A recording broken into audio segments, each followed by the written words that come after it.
Sometimes the most ordinary moments can explode into extraordinary tests of character. Marcus Thompson thought he was just taking his 6-year-old daughter Emma to the park for their usual Saturday afternoon routine. As a Navy SEAL turned single father, he had traded combat boots for sneakers, tactical missions for playground duty. But on this quiet afternoon in San Diego, 3 strangers would force him to remember that evil doesn't take weekends off, and that some battles choose you whether you're ready or not. What started as a father trying to give his little girl a normal childhood would become a reminder that heroes aren't born from uniforms or titles, but from the split-second decision to act when others freeze. Emma's innocent plea would echo through the ranks of the Navy itself, proving that sometimes the smallest voices carry the biggest truths about courage, justice, and what it really means to serve and protect. This is the story of one afternoon that changed everything, where a playground became a battlefield, a father became a guardian angel, and a child's cry for help reached all the way to the Pentagon. Marcus Thompson adjusted the rearview mirror of his pickup truck, stealing a glance at his daughter Emma in the back seat. Her blonde pigtails bounced as she hummed along to the radio, clutching her favorite stuffed dolphin named Flipper. At 6 years old, she had inherited her mother's bright blue eyes and infectious smile, though Sarah had been gone for 2 years now, claimed by cancer that no amount of military training could help Marcus fight. The afternoon sun painted San Diego in golden hues as they pulled into Sunset Cliffs Park. This had become their sacred Saturday ritual since Marcus left active duty with the Navy SEALs 6 months ago. The transition from elite special operations to single fatherhood had been rougher than any mission he'd ever undertaken. Trading his rifle for diaper bags, replacing tactical briefings with parent-teacher conferences, learning that bedtime stories required different skills than extracting hostages from hostile territory. "Daddy, can we go to the big playground today?" Emma asked, her voice carrying the particular brand of excitement that only children possess. The big playground sat on a hill overlooking the Pacific Ocean, surrounded by eucalyptus trees that provided shade from the California sun. "Whatever my princess wants," Marcus replied, his weathered hands gentle on the steering wheel. At 34, his face showed the lines of a man who had seen too much darkness. But Emma's presence had begun to chase away some of those shadows. His black hair, cropped military short out of habit, was beginning to show traces of grey at the temples. They walked hand in hand toward the playground, Marcus unconsciously scanning the environment as he'd been trained to do. Old habits die hard, especially when you've spent 12 years in special operations. The park was moderately busy for a Saturday afternoon. Families spread blankets on the grass, couples walked dogs along the coastal trail, and children's laughter mixed with the distant sound of waves crashing against the cliffs below. Emma immediately gravitated toward the swing set, and Marcus settled onto a nearby bench, watching her pump her little legs to gain altitude. He pulled out his phone to check messages from his new job at a private security firm. The work was steady but uninspiring compared to his military service. Still, it paid well and allowed him the flexibility to be present for Emma in ways his SEAL career never could have. "Higher, Daddy! Push me higher!" Emma called out. Her voice carried on the ocean breeze. Marcus pocketed his phone and moved behind her swing, giving gentle pushes that sent her soaring. These moments made everything else worthwhile. The sleepless nights when Emma had nightmares about her mother, the awkward conversations with school counselors about grief, the constant worry that he wasn't enough for her, that she needed a mother's touch he couldn't provide. As Emma swung, Marcus noticed a commotion near the basketball court about 50 yards away. 3 men in their 20s had approached a teenage girl who appeared to be alone. Something about their body language set off alarm bells in Marcus's mind. The girl, maybe 16 or 17, with long brown hair, kept stepping backward while the men moved closer, forming a loose circle around her. Marcus's trained eye picked up details others might miss. The girl's shoulders were tense. Her hands clutched her purse tightly, and she kept glancing around as if looking for an escape route or help. The 3 men were dressed casually, but their positioning was deliberate, predatory. One kept checking his surroundings while the other 2 focused on the girl. "Emma, sweetheart, let's take a break from swinging," Marcus said, his voice carefully controlled to avoid alarming her. "But Daddy, I'm not tired yet," she protested, dragging her feet to slow the swing. "I know, Princess, but I want to walk over there for a minute." Marcus kept his tone light, but his muscles were already tensing, adrenaline beginning to flow through his system like an old familiar friend. As they got closer, Marcus could hear fragments of conversation. The girl's voice was shaky. "I already told you, I'm waiting for my mum to pick me up. Please just leave me alone." One of the men, a lanky guy with sleeve tattoos and a baseball cap pulled low, laughed mockingly. "Come on, sweetheart, don't be like that. We just want to talk. Maybe give you a ride somewhere more fun than this boring park." The second man, shorter but muscular with a shaved head, stepped closer to the girl. "Yeah, we've got some friends having a party. You look like you could use some excitement in your life." The third man, taller than the others with dirty blonde hair and a smirk that made Marcus's jaw clench, was obviously the leader. "Stop being such a tease. We saw you checking us out earlier." "Don't act all innocent now." Marcus could see the girl's hands trembling. She was scared, alone, and trapped. Every instinct he possessed as a father, as a protector, as someone who had sworn to defend those who couldn't defend themselves, was screaming at him to act. "Emma, I want you to sit right here on this bench," Marcus said, guiding her to a bench about 20 feet from the confrontation. "Stay right here and don't move, okay? Daddy needs to help someone." Emma's intuitive intelligence, sharpened perhaps by loss and change, picked up on the gravity in her father's voice. "Is that girl in trouble, Daddy?" Marcus knelt down to meet her eyes, his massive hands gentle on her small shoulders. "Yes, sweetheart, I think she needs help. You stay right here where I can see you, okay? No matter what happens, don't move from this bench." As Marcus stood and turned toward the confrontation, he heard his daughter's small voice behind him, clear as a bell and carrying further than it should have. "Daddy, please help her." Those 4 words crystallized everything Marcus felt about his new life, his responsibilities, and his purpose. He wasn't a Navy SEAL anymore. He was a father, a citizen, a human being who had been given skills and training for moments exactly like this one. The girl needed help, and he was in a position to provide it. Marcus approached the group with the measured confidence of a man accustomed to dangerous situations. His gait was casual but purposeful, hands relaxed at his sides, shoulders square. To the untrained eye, he might have looked like any other concerned parent, but years of training had taught him how to project calm authority even when his blood was pumping with combat readiness. "Gentlemen," Marcus said, as he got within conversational distance, his voice carrying clearly, but not aggressively. "I think the young lady has made it clear she's not interested in your conversation." The 3 men turned to look at him, their expressions shifting from predatory focus to annoyed irritation. The girl's eyes filled with relief and hope as she realized someone was stepping in to help her. The leader, the blonde man with the smirk, looked Marcus up and down with obvious disdain. "Mind your own business, old man. We're just talking to our friend here." Marcus smiled. But it was the kind of smile that never reached his eyes, the kind he'd used in interrogations and high-stakes negotiations. "She doesn't look like your friend. She looks scared.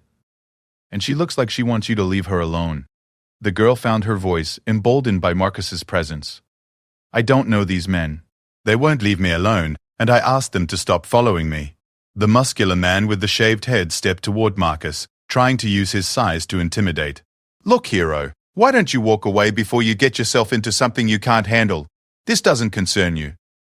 Marcus didn't step back, didn't flinch, didn't show any of the reactions the man was hoping for. Instead, he tilted his head slightly, studying the 3 men with the clinical assessment of someone who had spent years evaluating threats and calculating responses. "Actually, it does concern me," Marcus said quietly. "See, I have a daughter, and I'd want someone to help her if she were in this situation. And right now, this young lady is asking for help. So I'm asking you politely to leave her alone and move along." The tattooed man in the baseball cap laughed, but there was nervous energy in the sound. "Oh, we've got ourselves a real white knight here. What are you going to do if we don't want to move along? Call the cops? They'll take 20 minutes to get here, and we'll be long gone." Marcus glanced around the park, noting that while there were other people around, most were too far away to help immediately. A few families had noticed the confrontation, but seemed unsure whether to get involved. This was the reality he'd observed many times. Good people often freeze when confronted with potential violence, not because they don't care, but because they don't know how to help safely. "I'm hoping it doesn't come to that," Marcus said, his voice still calm but with an edge that suggested he was prepared for any escalation. "I'm hoping 3 grown men can respect a young woman's clearly stated wishes and find something better to do with their afternoon." The leader's smirk faded, replaced by something harder and more dangerous. "You know what? I don't like your tone, tough guy. Maybe you need to learn some respect." The girl stepped closer to Marcus, recognizing him as her lifeline. "Please, I just want them to leave me alone. I've been asking them to stop for 10 minutes. Marcus positioned himself slightly in front of the girl, creating a barrier between her and the 3 men. His body language remained non-threatening, but anyone with military experience would recognize the stance of someone prepared for combat. His weight was balanced, his hands free, his positioning optimal for either defensive or offensive action. "I understand you're frustrated," Marcus said, addressing all three men, but keeping his primary focus on the leader. "But the lady has made her position clear. The gentlemanly thing to do would be to respect that and move on. There are plenty of other ways to spend a beautiful Saturday afternoon." The shaved-head man moved closer, close enough that Marcus could smell the alcohol on his breath. "Day drinking, which explains some of their aggressive behavior and poor decision-making. Maybe you didn't hear us the first time. This isn't your business. Walk away now, and nobody gets hurt." Behind Marcus, the girl whispered, "Thank you for helping me. I was getting really scared." That whisper, that acknowledgement of fear from someone who shouldn't have to be afraid in a public park on a Saturday afternoon, solidified Marcus's resolve. This wasn't about him proving anything or looking for trouble. This was about a fundamental principle that had guided his entire adult life: protect those who cannot protect themselves. "Here's what's going to happen," Marcus said, his voice dropping to the tone he'd used when giving final warnings to hostile combatants. "You three are going to walk away right now and leave this young lady alone. You're going to find somewhere else to spend your afternoon, and you're going to remember that when someone says no, they mean no." The leader's face darkened with anger. "Or what? What exactly are you going to do about it, soldier boy?" The last two words were spat with contempt, though Marcus wondered how the man had identified his military background so quickly. Marcus smiled again, and this time there was something in his expression that made all three men take an unconscious half-step backward. "Sir, I really hope we don't have to find out the answer to that question." The tension in the air was palpable.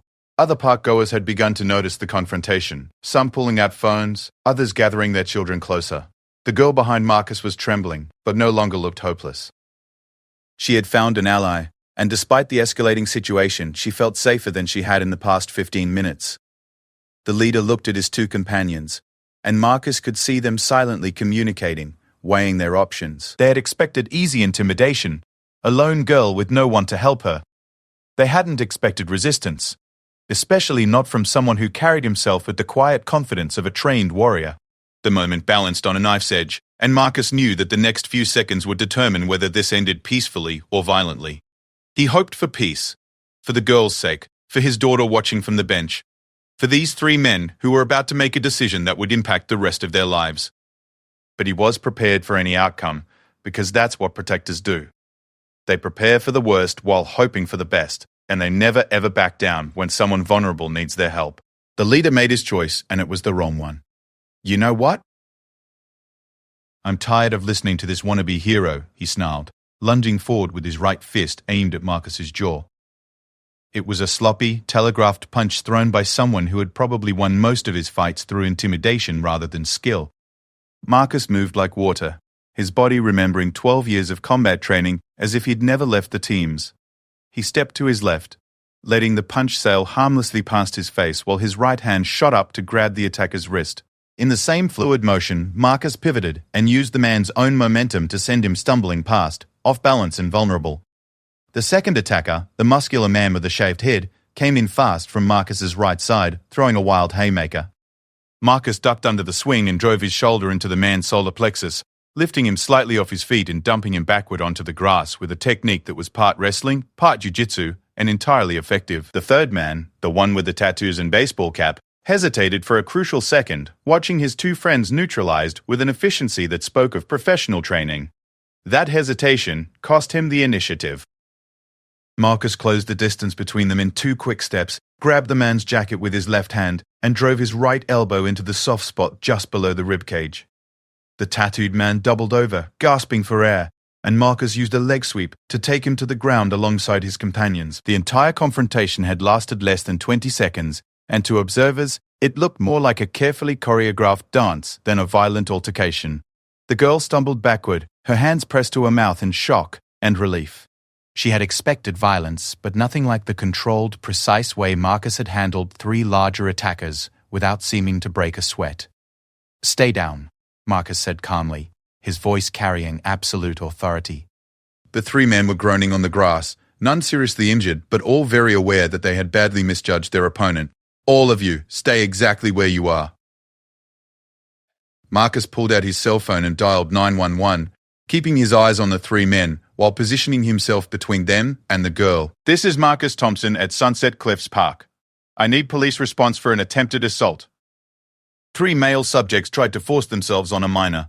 They're contained, but need to be arrested. The dispatcher's voice was professional and calm. "Are you injured, sir? Do you need medical assistance?" "Negative on medical," Marcus replied, unconsciously falling back into military communication patterns. "Situation is controlled. Suspects are down but not seriously injured.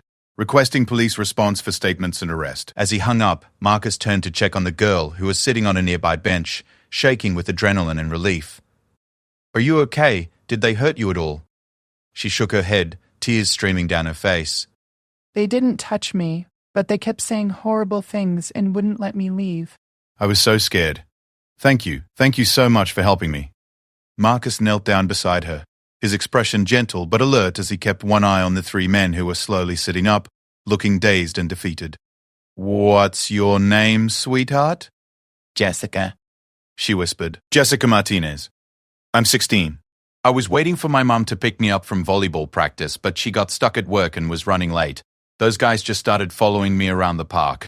"You did the right thing by not going anywhere with them," Marcus said, his voice carrying the authority of someone who had seen what predators were capable of. "Your instincts were good. Trust those feelings when something doesn't feel right." Emma had remained on the bench where Marcus had placed her, but he could see her watching everything with wide eyes. She was old enough to understand that something serious had happened, but young enough to trust that her daddy could handle any situation. The leader of the 3 attackers struggled to his feet, his face flushed with embarrassment and anger. "You have no idea who you're messing with, soldier boy. This isn't over." Marcus stood slowly, and there was something in his movement that made all 3 men take another step backward. "Actually, it is over. You're going to be arrested for attempted assault and harassment of a minor. And if you're thinking about retaliation, I should mention that everything that just happened was recorded by about a dozen cell phones." Marcus nodded toward the crowd of onlookers who had indeed been filming the confrontation. "You also might want to know that I'm a former Navy SEAL with 12 years of active duty, including 4 combat deployments. I have friends in law enforcement, friends in the military, and friends in the federal government. If you or anyone you know comes near this girl again, or if anything happens to my family, I will find out about it. And you really don't want me to find out about it." The quiet menace in Marcus's voice was more intimidating than any shouting or posturing could have been. These were not empty threats from some angry civilian. This was a promise from a professional who had spent years hunting much more dangerous people than 3 drunken predators in a public park. The sound of sirens grew closer, and Marcus felt the familiar mix of satisfaction and sadness that came with the end of a mission. Satisfaction that the threat had been neutralized and the innocent protected. Sadness that violence had been necessary at all. That people like Jessica had to live in a world where simply existing in public could make them targets. 2 patrol cars arrived within minutes, followed by a 3rd vehicle that Marcus recognized as an unmarked detective car. The responding officers were professionals, quickly assessing the scene and beginning to separate the various parties to gather statements.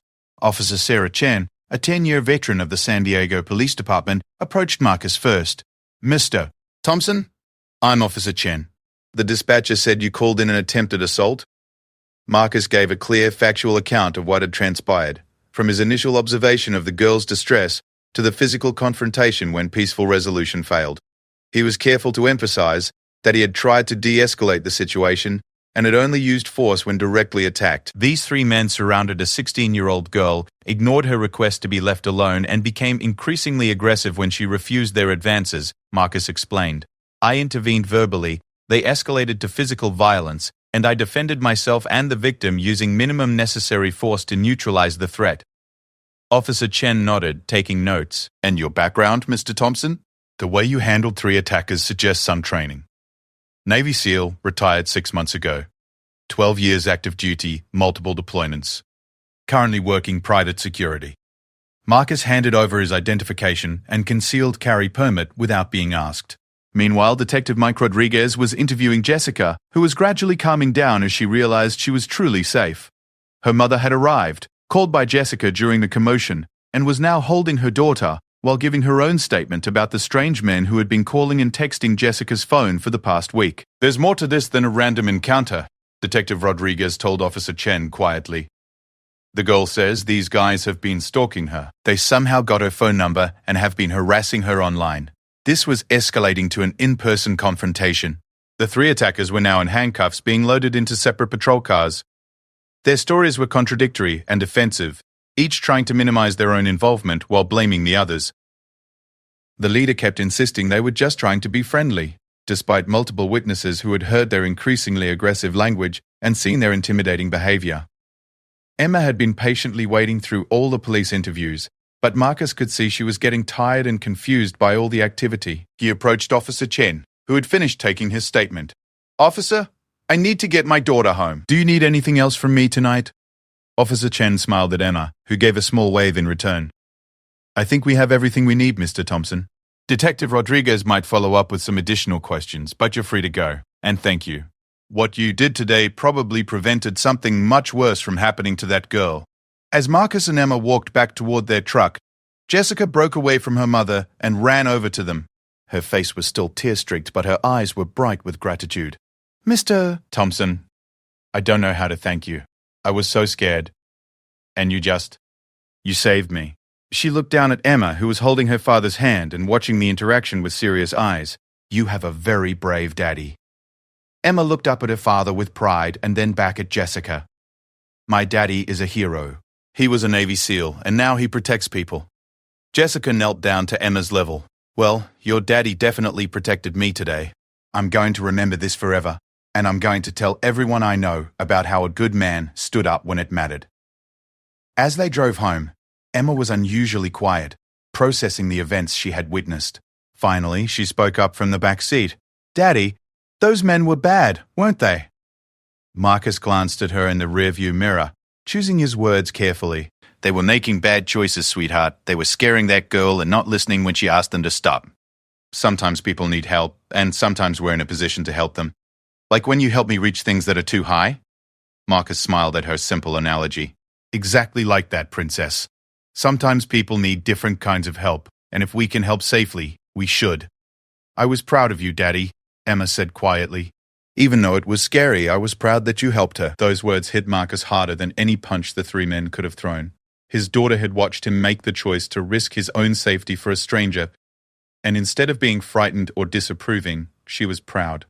Maybe he was doing something right in this whole single-father journey after all. That evening, after Emma was in bed, Marcus sat on his back porch overlooking the ocean, replaying the day's events. He thought about the choice points that defined a person's character, the moment when you see someone in trouble and decide whether to get involved, the moment when words fail and you decide whether to back down or stand your ground, the moment when you have to choose between your own safety and someone else's welfare. He thought about Jessica, probably lying in bed replaying her own version of events, grateful to be safe, but perhaps newly aware of the dangers that existed in the world. He thought about those three men spending the night in jail and hopefully reconsidering their life choices. He thought about all the other Jessicas out there who might not have someone nearby when they needed help. But mostly, he thought about Emma's words. "Daddy, please help her." 4 simple words that had crystallized everything he believed about duty, honor, and the responsibility that came with strength and training. His daughter had seen someone in trouble and instinctively looked to him for protection, not just for herself, but for a stranger who needed help. Marcus had left the Navy SEALs behind, but the values that had made him a SEAL, courage, honor, commitment, the willingness to put others before yourself, those values had come home with him.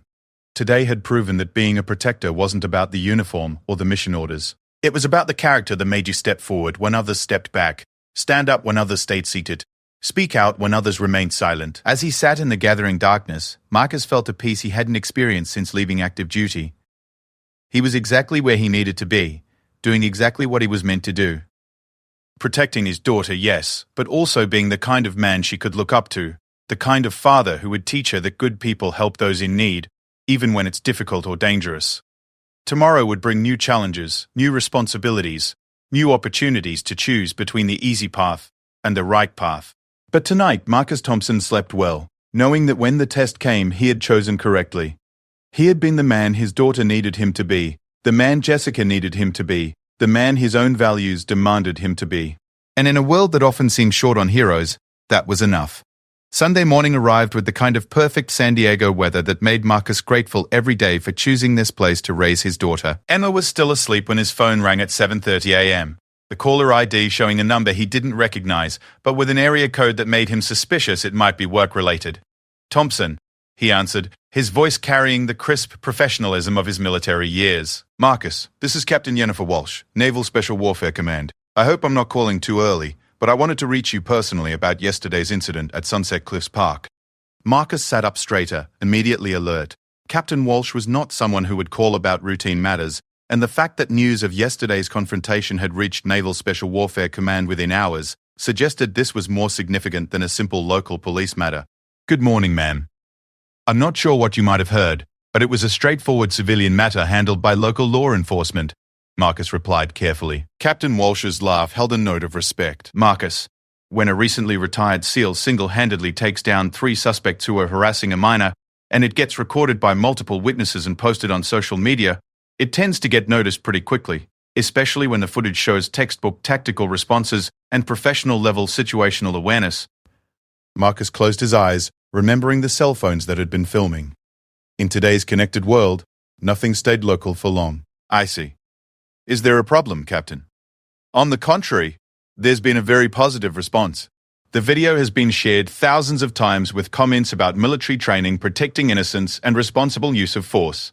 You've inadvertently become a poster child for everything we try to teach about honor and service, extending beyond the uniform. Marcus was quiet for a moment, processing this information. I wasn't thinking about public relations, ma'am. A young girl needed help. And that's exactly why Admiral Peterson wants to meet with you. Are you available this afternoon? Say around 1400 hours at the naval base? Admiral Peterson. Marcus knew the name. Rear Admiral James Peterson, the commanding officer of Naval Special Warfare Command, a legend in the SEAL community who had served with distinction for over 30 years. The fact that an admiral wanted a personal meeting about yesterday's incident suggested implications Marcus hadn't considered. Of course, Admiral. I'll be there. After ending the call, Marcus sat in his kitchen, watching the sunrise paint the sky in shades of pink and gold. Anna padded into the room in her pajamas, rubbing sleep from her eyes and clutching Flipper the dolphin. Good morning, Princess, Marcus said, lifting her onto his lap. Did you sleep well? Emma nodded, then looked at him with the serious expression she sometimes wore when processing something important. Daddy, I had a dream about yesterday. About you helping that girl. Was it a scary dream? Marcus asked gently. No, it was a good dream. You were wearing your uniform, and there were lots of other soldiers there, and they were all proud of you. Emma's 6-year-old interpretation of events was remarkable in its insight. Are you going to be a soldier again? Marcus hugged her closer, breathing in the scent of her strawberry shampoo. No, sweetheart, I'm exactly what I want to be, your daddy. But sometimes being your daddy means helping other people too, just like we helped Jessica yesterday. They spent the morning at the beach, building sandcastles and chasing waves, but Marcus found his mind returning to the phone call and the afternoon meeting. What did Admiral Peterson want to discuss? Was this about recruiting him back to active duty? About some kind of public relations opportunity, or something else entirely? At 13:30 hours, Marcus arrived at the naval base dressed in his best civilian clothes, but feeling strangely at home among the familiar sights and sounds of military life. The young petty officer, who escorted him to Admiral Peterson's office, was respectful but clearly curious about this civilian who had warranted a personal meeting with the Admiral. Admiral Peterson's office was exactly what Marcus expected. Professional, organized, with the kind of memorabilia that spoke of a career spent in service to something greater than oneself. The Admiral himself was shorter than Marcus had imagined, probably in his mid-50s, with grey hair and intelligent blue eyes that seemed to take in everything at once. Marcus Thompson, Admiral Peterson said, standing to shake hands. Please, sit down. Thank you for coming in on short notice. Thank you for seeing me, sir, Marcus replied, settling into the offered chair while maintaining the respectful posture that 12 years of military service had ingrained in him. Admiral Peterson studied Marcus for a moment before speaking. I've reviewed your service record. 4 deployments, multiple commendations, exemplary performance reviews, promoted ahead of your peers. Your commanding officer has consistently described you as someone who could be counted on to do the right thing under pressure. Yesterday's incident seems consistent with that assessment. Marcus remained quiet, uncertain where this conversation was heading. Tell me about yesterday, Marcus. Not the official version you gave the police, but your perspective as a father and as a former SEAL. Marcus thought carefully before responding. Sir, I saw someone in trouble, someone who couldn't protect herself from 3 larger aggressive individuals. My training gave me the ability to help her safely, and my values as a father and as a human being made it impossible to walk away. The fact that I'm a former SEAL is almost incidental. Any decent person should have done the same thing. Admiral Peterson nodded approvingly. And that, Petty Officer Thompson, is exactly why I wanted to meet with you.